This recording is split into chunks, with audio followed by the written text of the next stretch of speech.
I got out of bed that morning, there was a blizzard going on. One of the heaviest storms that I remember in my years of living here. It stopped and it started and it stopped and it started. And I knew that I had to travel on business to Florida.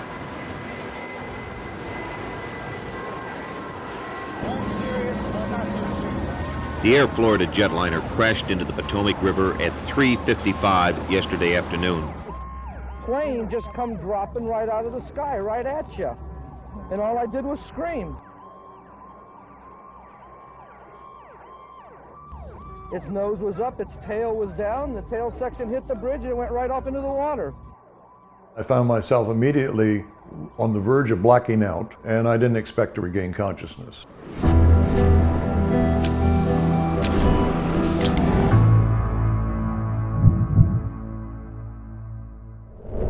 That's me right there, in the blue shirt, and Priscilla Tirado and Nikki Felch are there with me. I have both of them on an arm. One of the survivors was on a bus waiting for an ambulance. I had water coming into my mouth and my nose and my ears. It probably took 10 or 15, 20 seconds perhaps for us to float down to the bottom of the river and settle into the muck and mud down there.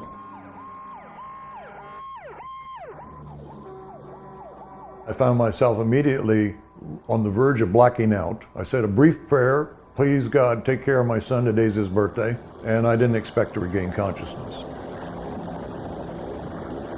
I heard whoomp, whoomp, whoomp of a helicopter approaching us, and I knew somebody was on their way there. The helicopter dropped 2 lines down to us. I handed one of those ropes off to Nikki Felch, hoping that she'd be able to hold on to that and be towed separately, while I, in fact, took the other one, kind of did a half hitch around my body, and got an arm lock on Priscilla Tirado, who I knew would not be able to function by herself. They started to tow us away from the tail section toward the shore. We didn't go very far before Nikki lost her grip, and they didn't slow down. We kept going, and my God, I've lost her. At which point they towed me the rest of the way into the shore. And I watched them go back and get Priscilla.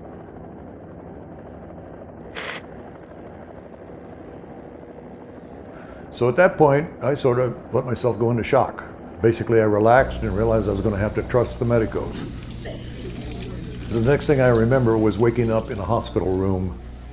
A survivor of the Air Florida crash, Joe Stiley, today told reporters of his recollections just before impact. I was unconscious momentarily. It was the water that, I think, getting in the water that woke me up. My left leg was shattered, my right leg was broken, my right arm was broken, all my fingers were broken. I was not in very good shape at that point.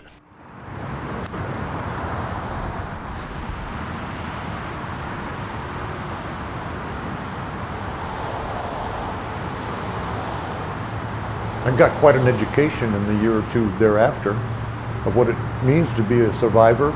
I saw some of the best and some of the worst of human people. And I also got some love from real people.